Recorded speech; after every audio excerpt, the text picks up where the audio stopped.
കല്യാണം കഴിച്ച് ഏതാനും മാസങ്ങൾ കഴിഞ്ഞപ്പോഴേക്കും അമ്മായിയമ്മയുടെ സ്വഭാവം അങ്ങ് മാറാൻ തുടങ്ങി. ആകെ ഒരു പ്രശ്നം. പക്ഷേ ഈ പ്രശ്നത്തിന് പിന്നിൽ എന്താണ്? അമ്മായിയമ്മ തന്നെയാണോ വില്ലത്തി, അതോ ഭാര്യയാണോ? നമുക്കൊന്നും അറിയില്ല. ഭർത്താവ് പറഞ്ഞത് കേൾക്കാം. മാഡം, എൻ്റെ പേര് പ്രജോദ്. യഥാർത്ഥ പേരല്ല. ഞാൻ ഒരു കമ്പനിയിൽ ജോലി ചെയ്യുകയാണ്.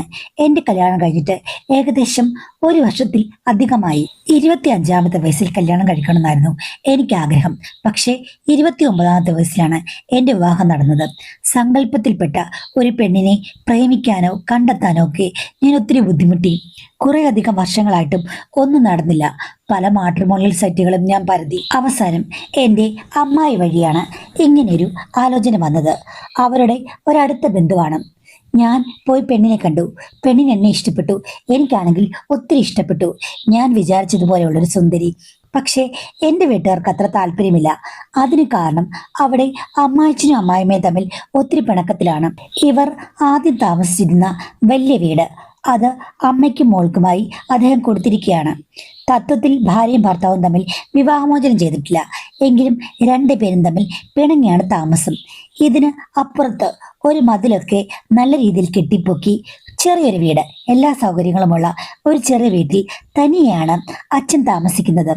അമ്മാച്ചന് രാവിലെയും ഉച്ചയ്ക്കും വൈകിട്ടും ഇവിടുന്ന് ഫുഡ് മകൾ കൊണ്ടു കൊടുക്കും. അല്ലാതെ ഭാര്യയും ഭർത്താവും തമ്മിൽ പ്രത്യേകിച്ച് ഒരു ബന്ധമില്ല. വളരെ വിചിത്രമായ കാര്യമായതുകൊണ്ട് നാട്ടുകാരും വീട്ടുകാരും ഒക്കെ കല്യാണാലോചനയുമായി ചെന്ന് കഴിഞ്ഞപ്പോഴേക്കും ഈ കാര്യമാണ് എടുത്തു പറഞ്ഞത്. അപ്പോൾ എൻ്റെ അമ്മയച്ഛനും പറഞ്ഞു, വേണ്ട, ഇത് ശരിയാകില്ല, ഈ കുടുംബത്തിൽ എന്തൊക്കെയോ പ്രശ്നങ്ങളുണ്ട് എന്ന് പറഞ്ഞു. ഞാൻ അമ്മായിമ്മയെ സംസാരിച്ചു. കാര്യം പെണ്ണിനെ കണ്ടപ്പോൾ എനിക്ക് ഭയങ്കര ഇഷ്ടപ്പെട്ടു. അപ്പോൾ അമ്മായിമ്മ പറഞ്ഞു, മോനെ, നീ വിചാരിക്കുന്ന പോലെ കോംപ്ലിക്കേറ്റഡ് ആയിട്ടുള്ള പ്രശ്നങ്ങളൊന്നുമില്ല. അങ്ങേർക്ക് വേറൊരു ബന്ധമുണ്ടായിരുന്നു, ഞാൻ കണ്ടുപിടിച്ചു, ചോദ്യം ചെയ്തു. അപ്പോഴേക്കും എന്നെയും മോളെ ഉപേക്ഷിച്ച് ഇയാൾ ട്രിവാൻഡ്രത്ത് പോയി ജോലി ചെയ്യുകയായിരുന്നു. പണമൊക്കെ അയച്ചു തരും. പക്ഷേ ഭാര്യ ഭർത്താവ് എന്നുള്ള നിലയിൽ യാതൊരു ബന്ധവുമില്ല. വർഷങ്ങൾ കഴിഞ്ഞ് അയാൾ ഒരു സ്ത്രീയുമായി ഈ വീട്ടിൽ വന്നു. ഇവിടെ അടുത്ത് താമസിക്കാൻ പോവാന്ന് പറഞ്ഞു. ഞാൻ പറഞ്ഞു, എന്തെങ്കിലും കാണിക്ക്, പക്ഷേ ഈ വീട്ടിൽ താമസിക്കാൻ പറ്റില്ലെന്ന്. അങ്ങനെ ഇവിടെ നിറങ്ങിപ്പോയി അടുത്തൊരു വാടക വീട്ടിൽ താമസിക്കായിരുന്നു. നാട്ടുകാർക്ക് അതൊരു പുതിയ സംസാര വിഷയമാണ്. സത്യം പറഞ്ഞാൽ ഞാനും എൻ്റെ മോളും ഒത്തിരി നാണം കിട്ടു. പക്ഷേ ഏകദേശം 1.5 വർഷം ഇവിടെ കഴിഞ്ഞതിൽ പിന്നെ രണ്ടുപേരും കൂടെ എന്നും അടിയും വഴക്കൊക്കെ ആയിട്ട് ആ സ്ത്രീ ഇങ്ങനെ ഇട്ടിട്ട് അങ്ങ് പോയി. അപ്പോൾ തിരിച്ച് ഈ വീട്ടിലേക്ക് കയറാൻ വന്നപ്പോൾ ഞാൻ പറഞ്ഞു, ഒന്നുകിൽ ഡൈവോഴ്സ് ചെയ്യാം, ഞാനും മോളും കൂടെ എവിടെയെങ്കിലും പോവുക, നിങ്ങളുടെ കൂടെ ഞാൻ താമസിക്കില്ല എന്ന് പറഞ്ഞപ്പോൾ അങ്ങേര് പറഞ്ഞു, നീ നിന്റെ ഇഷ്ടത്തിനനുസരിച്ച് ആ വീട്ടിൽ താമസിച്ചു, അപ്പുറത്തെ സ്ഥലം കെട്ടിത്തിരിച്ച് ഞാൻ വേറെ വീട് വെച്ചേക്കാന്ന് പറഞ്ഞ് അങ്ങേരവിടെ താമസിക്കാൻ തുടങ്ങി. എന്തായാലും എൻ്റെ ഇഷ്ടത്തിന് നിൽക്കാത്ത, അല്ലെങ്കിൽ വേറൊരുത്തിയുടെ കൂടെ താമസിച്ച ഒരാളെ എനിക്ക് വേണ്ട. ആത്മാഭിമാനമുള്ളൊരു സ്ത്രീയാണ് ഞാൻ. അതുകൊണ്ട് അങ്ങനെയോട് എനിക്ക് പിണക്കവുമില്ല, ഒന്നുമില്ല. ഒരു രീതിയിലും ഞങ്ങൾ തമ്മിൽ യാതൊരു വിധത്തിലുമുള്ള സ്നേഹമോ സഹകരണങ്ങളോ ഇല്ല. ഇതാണ് ഇവിടുത്തെ അവസ്ഥ. മോൻ ഇത് മനസ്സിലാക്കി കല്യാണം കഴിച്ചാൽ മതി. എൻ്റെ മോൾക്ക് ഒരു ജീവിതം കൊടുക്കൂ, ഞങ്ങൾ തനിയുള്ളൂ, അങ്ങേര് ഒരു സഹായത്തിനും വരില്ല എന്നൊക്കെ പറഞ്ഞു. അതൊക്കെ കേട്ട് കഴിഞ്ഞപ്പോഴേക്കും എനിക്ക് വല്ലാത്ത വിഷമമായി. വീട്ടുകാരെ ധിക്കരിച്ച് ഞാൻ ആ കല്യാണത്തിന് പ്രൊസീഡ് ചെയ്തു. അങ്ങനെയാണ് വിവാഹം നടന്നത്. പക്ഷെ ആദ്യകാലം മുതലേ സൗന്ദര്യമുള്ള എൻ്റെ ഭാര്യയ്ക്ക് ഒരു തണുപ്പൻ മട്ടാണ്. എല്ലാറ്റിലും ഒരു സ്ലോ ആയതുപോലെ. എന്നോട് സ്നേഹമില്ലെന്ന് ചോദിച്ചു കഴിഞ്ഞാൽ സ്നേഹമുണ്ട്. അത്യാവശ്യ കാര്യങ്ങൾക്കൊക്കെ പുള്ളിക്കാരി ഓക്കെയാണ്. പക്ഷെ ഇഴുകി ചേർന്ന് നമ്മൾ പ്രതീക്ഷിക്കുന്നൊരു ആവേശമില്ലേ, അങ്ങനെയുള്ള ആവേശപ്രകടനമൊന്നും കണ്ടില്ല. ഇവളെന്താ വല്ല കല്ലുവാണോ, അതോ എന്നോട് ഇഷ്ടമില്ലാത്തതുകൊണ്ടാണോ എന്നൊക്കെ വിചാരിച്ച് ഒത്തിരി വട്ടം ഞാൻ ചോദിച്ചു. അപ്പോഴൊക്കെ എൻ്റെ സ്വഭാവം ഇങ്ങനെയാണ്, ഞാൻ ഒരു പതുങ്ങിയ നേച്ചറാ എന്ന് പറഞ്ഞു. അങ്ങനെ ആകുമല്ലോ പല ആൾക്കാരും. അമ്മായിമ്മയോട് ഇത് പറഞ്ഞു കഴിഞ്ഞപ്പോഴേക്കും അമ്മായിമ്മ പറഞ്ഞു, അവൾ അങ്ങനെയാണ്, ഒരു സ്പ്ലിറ്റ് ഫാമിലിയിൽ വളർന്നതല്ലേ, അതുകൊണ്ട് തന്നെ ആരോടും അധികം സംസാരിക്കില്ല. പണ്ടേ ഗ്ലൂമി ആയിരുന്നു. അച്ഛൻ അവളെ ഇട്ടിട്ട് പോയല്ലോ, അതുകൊണ്ടാണ്. മോൻ വേണം ഇനി അവളെ ശരിയാക്കിയെടുക്കാൻ. അവളുടെ മനസ്സിൽ ഒത്തിരി ദുഃഖങ്ങളുണ്ട്. മോന്റെ സ്നേഹം കൊണ്ട് എല്ലാം മാറ്റിയെടുക്കുക. ആദ്യകാലങ്ങളിലുള്ള ഈ അകൽച്ചകളൊക്കെ സ്വാഭാവികമാണ്. ആണും പെണ്ണും നല്ല ജെല്ലായി വരാൻ കുറെ കാലമെടുക്കും. ഇനിയിപ്പോൾ ജെല്ലായാൽ പോലും എൻ്റെയും ഭർത്താവിൻ്റെയൊക്കെ കാര്യം അറിയില്ലേ, ഞങ്ങൾ തമ്മിൽ എന്തായിരുന്നു, ചക്കരയും അടയും പോലായിരുന്നു. പക്ഷെ അവസാനം എന്തായി? മനുഷ്യന്റെ കാര്യമാണ്, ഒന്നും പ്രഡിക്റ്റ് ചെയ്യാൻ പറ്റില്ല. അതുകൊണ്ട് മോൻ കുറച്ചൊക്കെ അഡ്ജസ്റ്റ് ചെയ്ത് കഴിഞ്ഞാൽ ജീവിതം മധുരമായിരിക്കും എന്ന് പറഞ്ഞു. എനിക്ക് പിന്നെ അത്ര വലിയ പ്രശ്നങ്ങളൊന്നും തോന്നിയില്ല. എന്നാലും നമ്മൾ സ്വപ്നത്തിൽ കാണുന്ന പോലെ ഒരു മരം ചുറ്റി ലൈനില്ലേ, അത് തോന്നിയത് കൊണ്ടാണ് ഞാൻ ഭാര്യയെ കംപ്ലൈന്റ് പറഞ്ഞത്. പക്ഷേ എൻ്റെ വീട്ടിൽ വലിയൊരു വില്ലത്തിയുണ്ട്. അത് എൻ്റെ അമ്മയാണ്. അവർ ശരിക്കും പറഞ്ഞാൽ വലിയൊരു കുറ്റാന്വേഷണ ഏജൻസി പോലെ പ്രവർത്തിക്കുന്ന ആളാണ്. എല്ലാ കാര്യങ്ങളിലും കുറ്റം കണ്ടുപിടിക്കും. എൻ്റെ ഭാര്യയോട് അമിതമായി വഴക്കുണ്ടാക്കരുതെന്ന് ഞാൻ ആദ്യമേ വാൺ ചെയ്തിട്ടുണ്ട്. എന്നാലും ഒരു ദിവസം ഞാൻ വന്നു കഴിഞ്ഞപ്പോഴേക്കും എന്നെ വിളിച്ചു മാറ്റി നിർത്തി അമ്മ പറഞ്ഞു, എടാ, നീയല്ലേ പറഞ്ഞത് അവക്ക് പതിഞ്ഞ സ്വഭാവമാണെന്ന്. എന്നിട്ട് ഫോണിൽ കൂടി ആരോടൊക്കെ കിന്നിരിക്കുകയും പൊട്ടിച്ചിരിക്കുകയും തലയിട്ട് ആട്ടുകയൊക്കെ ചെയ്യുന്ന കണ്ടല്ലോ. ഇവള് കേമിയാണ്, വലിയൊരു കള്ളിയാ, സൂക്ഷിക്കണം. ഇവക്ക് ഏതോ കാമകന്മാരുണ്ടെന്നാണ് എനിക്ക് തോന്നുന്നത്. അവന്റെ കൂടെ ഒളിച്ചോടി പോകാനോ മറ്റുമാണ് പ്ലാന്. നീ ഒരു ദിവസം നോക്കിക്കോ, മേളോട്ട് നോക്കിയിരുന്ന് 3G ആകും എന്ന് അമ്മ പറഞ്ഞു. അത് കേട്ടപ്പോൾ ഞാൻ ഒന്ന് ഞെട്ടി. എന്നാലും ഭാര്യയോട് വഴക്കുണ്ടാക്കാൻ പോയില്ല. കാര്യം എൻ്റെ അമ്മയും വില്ലത്തി തന്നെയാണല്ലോ. ചിലപ്പോ പ്രശ്നങ്ങൾ ഉണ്ടാക്കാൻ വേണ്ടി പറഞ്ഞതായിരിക്കാം. ഭാര്യയുടെ ഫോൺ അവൾ അറിയാതെ ഞാൻ എടുത്ത് പരിശോധിച്ചു. പ്രത്യേകിച്ച് അങ്ങനെ ഞാനൊന്നും കണ്ടില്ല.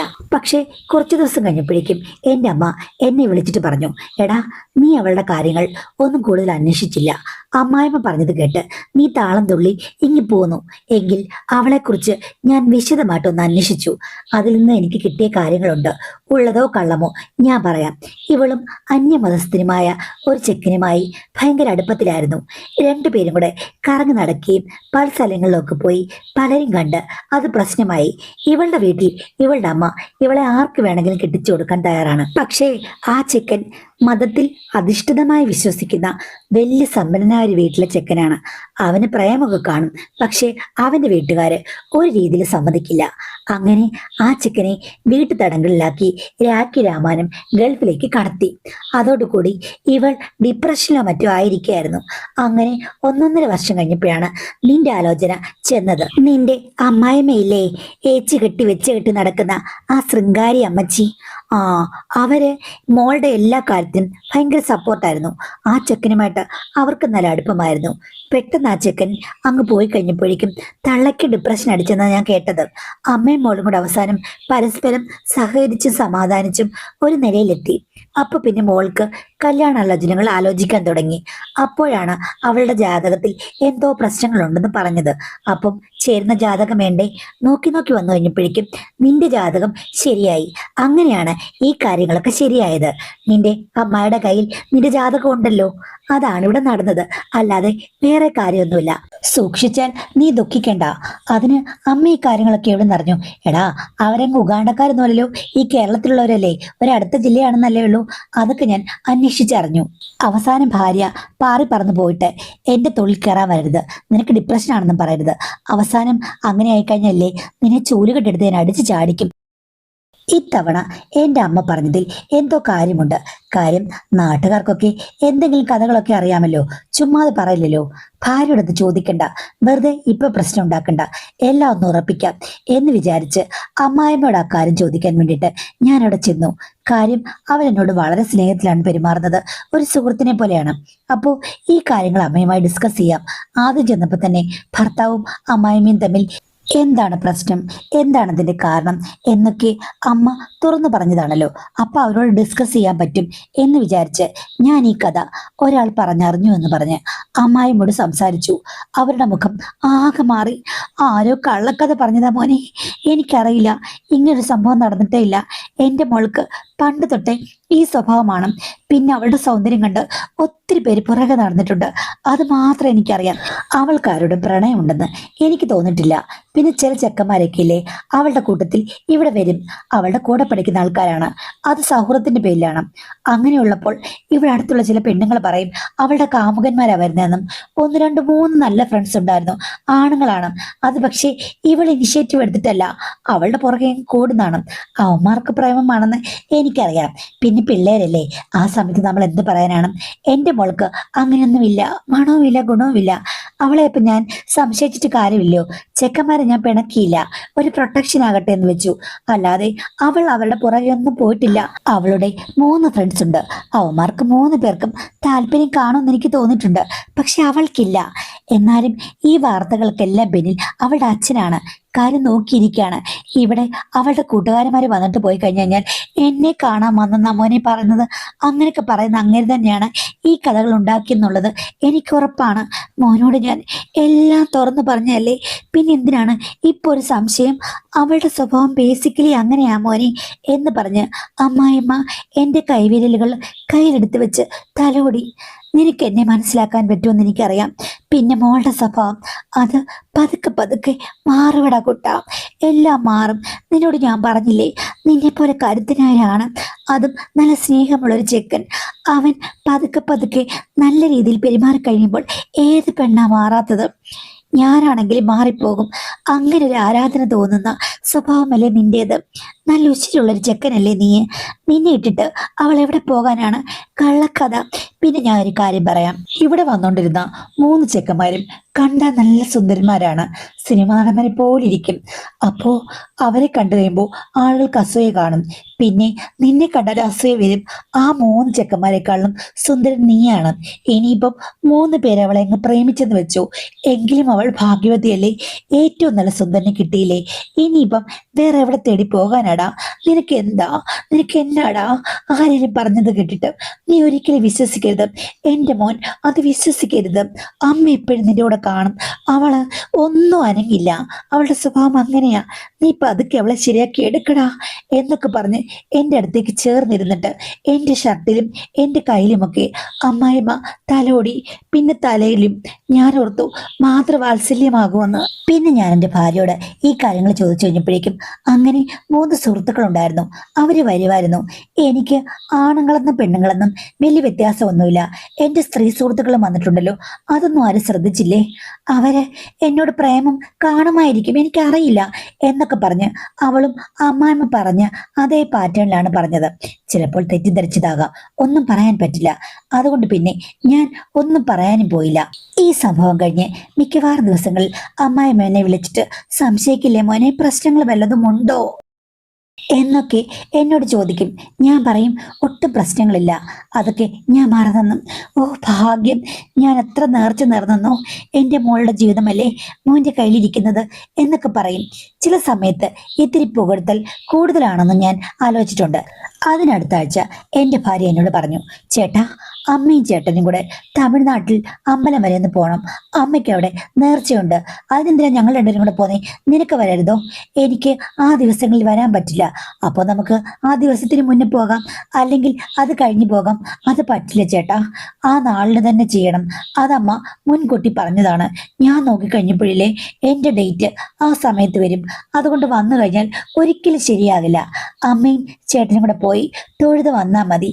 ഒരു ദിവസം അവിടെ താമസിച്ച് എൻ്റെ പൂജ ബുക്ക് ചെയ്തിട്ടുണ്ട്, അതൊക്കെ ചെയ്യണം. അങ്ങനെ ചെയ്തിട്ട് വന്നാൽ മതി കേട്ടോ, അല്ലാതെ ഞാനിപ്പോൾ വരാൻ പറ്റില്ല. വന്നു കഴിഞ്ഞാൽ അശുദ്ധമാകും, അതുകൊണ്ടാ. അങ്ങനെ പറഞ്ഞപ്പോൾ ഞാനും സമ്മതിച്ചു, എങ്കിൽ പോകാമെന്ന്. അങ്ങനെയാണ് ഞാനും അമ്മായിയമ്മയും കൂടെ വൈകുന്നേരം 8 മണിയായപ്പോൾ ട്രെയിൻ കയറിയത്. ട്രെയിൻ രാവിലെ ഒരു 7 മണിയാകുമ്പോഴേക്കും അവിടെ ചെല്ലും. യാത്ര പ്ലാൻ ചെയ്തപ്പോഴേ അമ്മ പറഞ്ഞു, മോനെ അവിടെ ഇഷ്ടംപോലെ റൂം കിട്ടും, ഇപ്പോൾ ഓഫ് സീസൺ ആണ്, അതുകൊണ്ട് അവിടെ ചെന്നിട്ട് എടുക്കാവുന്നു. ശരി, അങ്ങനെ ആയി കഴിഞ്ഞപ്പോഴേക്കും ഞാൻ അവിടെ അധികം പോകാത്ത സ്ഥലമാണ്. അമ്മായിയമ്മ പോയി പരിചയമുണ്ട്. ഞങ്ങൾ അവിടെ ഇറങ്ങി. സ്ഥിരമായിട്ട് താമസിക്കുന്ന ഹോട്ടലാണ് അമ്മായിയമ്മ പോയത്. ഒരു മുറി എന്ന് പറഞ്ഞപ്പോൾ ഞാൻ പറഞ്ഞു, അമ്മയ്ക്കൊരു മുറി, എനിക്കൊരു മുറി. ഓ അതിൻ്റെ ആവശ്യമില്ല, ചുമ്മാ പൈസ കളയാനെ കൊണ്ട് എന്ന് പറഞ്ഞു. എന്തായാലും അമ്മയുടെ നിർബന്ധം മൂലമാണ് ഒരു റൂം എടുത്തത്. നല്ല വിശാലമായ ഒരു റൂം. എന്തായാലും കട്ടിലൊക്കെ അകറ്റിട്ടിരിക്കുകയാണ്. പ്രശ്നമില്ല. അപ്പോൾ അമ്മായിമ്മ ബാത്റൂമിലേക്ക് പോയി കുളിച്ച് ഫ്രഷായി വന്നു. മോനെ പോയി കുളിക്ക്, നമുക്ക് പോയിട്ട് വരാമെന്ന്. ഞാനും കുളിച്ച് റെഡിയായി വന്നു. അമ്മായിമ്മയ്ക്ക് ഭയങ്കര ഉത്സാഹമാണ്. ചെറുപ്പക്കാരി പെണ്ണുങ്ങളെ പോലെ ചാടുന്നു തുള്ളുന്നു. മോനറിയാമോ, ഇവിടെ അങ്ങനെയാണ്, അവിടെ ഇങ്ങനെയാണ്. പണ്ട് ഞങ്ങൾ വന്നു കഴിഞ്ഞപ്പോഴേക്കും അവിടെ ആനയുണ്ടായിരുന്നു, ചേനയുണ്ടായിരുന്നു എന്നൊക്കെ പറഞ്ഞ് എൻ്റെ കൈക്ക് പിടിച്ച് ഓരോ കഥകൾ പറയാൻ തുടങ്ങി. ഞാൻ ഓർത്തു, എൻ്റെ ഭാര്യയും കൊണ്ട് വന്നിരുന്നെങ്കിൽ ഇതേപോലെ അവൾ സംസാരിച്ചാൽ എത്ര നന്നായിരുന്നു. ഇതിപ്പോ അവളുടെ അമ്മയാണല്ലോ സംസാരിക്കുന്നത്, ഇവരുടെ നാക്ക് അവൾക്ക് കൊടുത്തിരുന്നെങ്കിൽ എന്ത് നന്നായിനി എന്ന് ഞാൻ ഓർത്തു. എന്തായാലും ഞങ്ങൾ ആദ്യം ഒന്ന് അമ്പലത്തിൽ തൊഴുതിട്ട് വന്നു. അമ്മായി അമ്മയുടെ പൂജയെപ്പറ്റി പറഞ്ഞപ്പോഴേക്കും അത് വൈകുന്നേരമാണെന്ന് പറഞ്ഞു. നേരത്തെ രാവിലെയാണെന്നാ പറഞ്ഞിരുന്നത്. ഇനി നമുക്ക് വൈകിട്ട് ഒന്നുകൂടി പോകാം എന്ന് പറഞ്ഞിട്ട് ഞങ്ങൾ വന്നു. പിന്നെ പർച്ചേസിംഗ് ആയിരുന്നു. അവിടെ നല്ലൊരു ടെക്സ്റ്റൈൽസ് ഉണ്ട്. അതിന്റെ റീൽസ് ഒക്കെ കണ്ടിട്ടുള്ളത് കൊണ്ട് അവിടെ പോയി സാരികളൊക്കെ സെലക്ട് ചെയ്തു. മോനെ എനിക്കിത് ചേരുവടാ, നീ പറ. പിന്നില്ലേടാ, ഞാൻ വേറൊരു കാര്യം പറയാം. ഈ കടയിലില്ലേ ആണുങ്ങളുടെ ജോക്കി പോലുള്ള സാധനങ്ങളില്ലേ, അതിങ്ങനെ പ്രിന്റഡ് ആയിട്ട് ഒത്തിരി ഡിസൈനൊക്കെ, ഈ ഷർട്ടിൽ ഡിസൈനർ ഷർട്ട് പോലെ അങ്ങനെ ഡിസൈനൊക്കെ ഉള്ള ഒത്തിരി കളക്ഷൻ ഉണ്ട്. കഴിഞ്ഞ വട്ടം വന്നപ്പോൾ ഞാൻ വിചാരിച്ച എന്താണെന്നറിയാമോ, അത് സ്ത്രീകളുടെ ആണെന്നും പെട്ടെന്ന് എടുത്ത് നോക്കി കഴിഞ്ഞപ്പോഴേക്കും ഇവിടെ നിൽക്കുന്ന സെയിൽസുകളാ പറഞ്ഞത് ആണുങ്ങൾക്കും അങ്ങനെ ഉണ്ടെന്നും. ഷൂ, അതൊക്കെ നിങ്ങൾ ഇടുവായിരിക്കില്ലേ, ന്യൂ ജനറേഷൻ പിള്ളേർക്ക് അതൊക്കെ ഇഷ്ടമാണല്ലോ. അമ്മേ, ഞാൻ അത്ര ന്യൂ ജനറേഷൻ ഒന്നും അല്ല. എടാ, 30 വയസ്സെന്നൊക്കെ പറഞ്ഞു കഴിഞ്ഞാൽ കുഞ്ഞാണ്. നീ ഇത്ര വലിയ മച്ചറൊന്നും ആകേണ്ട കാര്യമില്ല. പോയി നോക്ക്, അന്ന് എനിക്ക് ഇഷ്ടപ്പെടും, എനിക്ക് ഉറപ്പാണ്. ആമ്പിള്ളേരൊക്കെ അന്ന് വന്നിട്ട് അത്ഭുതം കൂർന്നു ഞാൻ കണ്ടു. അങ്ങനെ പ്രിന്റഡ് ആയിട്ടുള്ള സാധനങ്ങളൊക്കെ നല്ലതല്ലേ. എപ്പോഴും ഇങ്ങനെ കറുത്തതും പ്ലെയിനും ഒക്കെ ഇട്ട് കഴിഞ്ഞാൽ ഒരു രസമില്ല. അമ്മയ്ക്ക് എങ്ങനെ അറിയാം ഞാൻ പ്ലെയിൻ ആയിട്ടുള്ള സാധനങ്ങൾ ഉപയോഗിക്കുന്നതെന്നും? അതൊക്കെ ഞാൻ ശ്രദ്ധിക്കുവിടാ. സ്നേഹമുള്ള അമ്മായിമ്മമാര് എല്ലാ കാര്യങ്ങളും ശ്രദ്ധിക്കും. നീ പോയി സെലക്ട് ചെയ്യും. ഞാനെന്തേ അപ്പുറത്ത് ലേഡി സെഷൻ ഉണ്ട്, അവിടെ പോയി എന്റെ സൈസിന് പറ്റിയ കാര്യങ്ങൾ സെലക്ട് ചെയ്യട്ടെ. അല്ലെങ്കിൽ ഒരു കാര്യം ചെയ്യേ, നീ എൻ്റെ കൂടെ ആ സെക്ഷനിലേക്ക് വാ. എന്നിട്ട് നിന്റെ ഭാര്യയെ വാട്സാപ്പ് കോൾ വിളിച്ച് എല്ലാം ഒന്ന് കാണിക്കുക. നല്ല വെറൈറ്റി സാധനങ്ങളൊക്കെ ഉണ്ടല്ലോ, നിങ്ങൾക്കൊരു ചേഞ്ചും ആകും. അമ്മേ, അതൊന്നും വേണ്ട, അവൾക്ക് വേണ്ടത് അവൾ വാങ്ങിച്ചോളും. ഇതുവരെ എന്നോട് അവൾ അതൊന്നും വാങ്ങിക്കാൻ പറഞ്ഞിട്ടില്ല. അതൊക്കെ ഭാര്യയുടെ മനസ്സറിഞ്ഞ് നീയല്ലേ ചെയ്യേണ്ടത്. നോക്കടാ, എന്ത് സ്റ്റൈലിലുള്ളതാണ് ഇതൊക്കെ ഇട്ടുകൊണ്ട് രാത്രിയാകുമ്പോൾ ഒരു നടനം. അത് ഏത് പുരുഷനും ആഗ്രഹിക്കില്ലേ? ഒരു സ്ത്രീയെ, അതും സ്വന്തം ഭാര്യയെ എപ്പോഴും വ്യത്യസ്തമായ രീതിയിൽ കാണാനും സന്തോഷിക്കാനുമൊക്കെ പുരുഷന്മാർക്ക് എപ്പോഴും ആവേശമല്ലേ? നീ എന്താ ഇങ്ങനെ അവളെ കുറ്റം പറഞ്ഞു? അവൾ എല്ലാത്തിലും സ്ലോ ആണെന്ന്. പക്ഷെ നിനക്കൊരു ഐഡിയ ഇല്ലല്ലോ. പുരുഷനാകുമ്പോൾ ഒത്തിരി ഐഡിയ വേണം. നിന്റെ കയ്യിൽ നിന്ന് ഞാനിങ്ങനൊരു തണുപ്പൻ മട്ട് പ്രതീക്ഷിച്ചില്ല. അവളെ നന്നാക്കി എടുക്കാൻ പറഞ്ഞിട്ട് നീ ഇപ്പൊ എന്താ കാണിക്കുന്നത്? പുറകോട്ട് ചരട് വലിക്കുകയാണ്. അത് ശരിയല്ല കേട്ടോ എന്ന് പറഞ്ഞ് എന്നെ അമ്മായിയമ്മ ശാസിച്ചു. എങ്കിൽ അമ്മ അവളെ വിളിച്ചെല്ലാം കാണിര്. ഞാനാണ് അവിടെ വിളിച്ച് കാണിക്കേണ്ടത്. നീ വിളിച്ച് കാണിക്ക്. അവക്ക് ഏതെങ്കിലും നൈറ്റ് ഡ്രസ്സോ അങ്ങനെയുള്ള കാര്യങ്ങളൊക്കെ ഇഷ്ടമാണെങ്കിൽ അതിട്ട് അവൾ സൂപ്പറായിട്ട് നിന്റെ അടുത്ത് വരുന്ന കാര്യം ഒന്ന് ആലോചിച്ച് നോക്കിയേ എന്ന് പറഞ്ഞു. ഇതൊക്കെ കേട്ടപ്പോൾ ഞാൻ ഭാര്യയെ വിളിച്ചു. അവൾ അതൊക്കെ കണ്ടു. അതൊന്നും വേണ്ട ചേട്ടാ, സാധാരണയുള്ള നല്ല ബ്രാൻഡിന്റെ 5-6 വാങ്ങിക്കൂ എന്ന് പറഞ്ഞ് അവൾ എനിക്ക് വേണ്ട നിർദ്ദേശങ്ങൾ നൽകി. അപ്പോൾ ഞാൻ അത് വാങ്ങിച്ചു. അമ്മായി പറഞ്ഞു, ഓ, ഈ പെണ്ണിന്റെ കാര്യം രണ്ടും കണക്കാം, രണ്ടും ചേരുന്ന ടൈപ്പുകളാണ്. എങ്കിലൊരു കാര്യം ചെയ്യാം, ദേ ഈ ഫ്രോക്ക് പോലുള്ള നൈറ്റ് ഡ്രസ് എടുക്കാം. എന്താ അമ്മ ഇത്, ചീന വിലയോ അതോ കണ്ണാടി വിലയോ? എടാ, ഇതൊക്കെ ഭാര്യ ഭർത്താവും സ്വന്തം മുറിയിൽ ഉപയോഗിക്കുന്നല്ലേ. പെണ്ണുങ്ങളെക്കാൾ നിനക്കാണല്ലോ നാണക്കേടും വെപ്രാളവും. അമ്മയെ അവൾക്ക് ഇഷ്ടപ്പെടത്തില്ലെന്ന് തോന്നേ. നീ ഒരെണ്ണം എടുക്ക്, സർപ്രൈസ് ആയിട്ട് അവളെ കാണിച്ചാൽ മതി എന്ന് പറഞ്ഞു. അങ്ങനെ ഞങ്ങൾ പർച്ചേസ് കഴിഞ്ഞ് റൂമിൽ വന്നു. പിന്നെ ഞങ്ങൾ വൈകുന്നേരം അമ്പലത്തിൽ പോയി തിരിച്ചു വന്നു. മോനെ, ഇനി രാവിലെ അല്ലേ ഉള്ളൂ ട്രെയിൻ? അതേ ഉള്ളൂ അമ്മേ. എങ്കിൽ നമുക്ക് നന്നായി ഭക്ഷണമൊക്കെ കഴിച്ച് നല്ലപോലെ വിശ്രമിക്കാന്ന് പറഞ്ഞു. ഞാനും ഓക്കെ പറഞ്ഞു. അപ്പോഴാണ് ഭാര്യ വിളിച്ചത്. ഞാൻ പറഞ്ഞു, എടി, അമ്മ നിനക്ക് വേണ്ടിയിട്ട് ഒരു കാര്യം സെലക്ട് ചെയ്തിട്ടുണ്ട്, നിനക്ക് തരാൻ വേണ്ടിയിട്ട് സർപ്രൈസ് ആണെന്ന്. എന്താണെന്ന് ചോദിച്ചു കഴിഞ്ഞപ്പോഴേക്കും ഞാൻ പറഞ്ഞു, സർപ്രൈസ് ആയിട്ടൊരു സാധനം ഉണ്ട്, എന്നാലും കാണിക്ക് ചേട്ടാ പ്ലീസ് എന്ന് പറഞ്ഞ് അവൾ കെഞ്ചി കഴിഞ്ഞപ്പോഴേക്കും ഞാനത് വീഡിയോ കോൾ കാണിച്ചു. അപ്പോൾ എൻ്റെ വൈഫ് പറഞ്ഞു, അയ്യേ, ഞാനിതൊന്നും ഇടില്ല, വെറുതെ ഇത് വാങ്ങിക്കൊണ്ട് വരേണ്ട കാര്യമൊന്നുമില്ല, ഇത് നിന്റെ അമ്മയുടെ ഐഡിയ. അങ്ങനെയാണെങ്കിൽ അമ്മ ഇതിടും, ഞാൻ ഇടല്ലേ ഏട്ടാ എന്ന് പറഞ്ഞ് അവൾ കട്ട് ചെയ്തു. അത് അവൾക്ക് ഒട്ടും ഇഷ്ടപ്പെട്ടില്ല. ഇവരുടെ രണ്ടുപേരുടെ അഭിരുചി വളരെ വ്യത്യസ്തമാണല്ലോ. അപ്പോഴേക്കും അമ്മ ബാത്റൂമിലായിരുന്നേ. ഞാൻ തിരിച്ചു വന്നപ്പോൾ അമ്മയോട് പറഞ്ഞു, ദേ അവളെ കാണിച്ചു കഴിഞ്ഞപ്പോഴേക്കും അവൾ ഇടില്ലെന്ന് പറഞ്ഞു. നിന്നോട് ആര് പറഞ്ഞു ഇപ്പൊ വിളിച്ചു കാണിക്കാന്? അവളെ അവിടെ കൊണ്ടുവന്നിട്ട് കൺവിൻസ് ആക്കി കാര്യങ്ങൾ റെഡിയാക്കി എടുക്കുന്നതിന് പകരം ഇപ്പൊ തന്നെ നീ പറഞ്ഞോ, പൊട്ടനാ നീ, പൊട്ടൻ. ഞാനിപ്പൊ പറഞ്ഞാലും ഇല്ലെങ്കിലും അമ്മയുടെ മകൾ ഇടില്ലല്ലോ.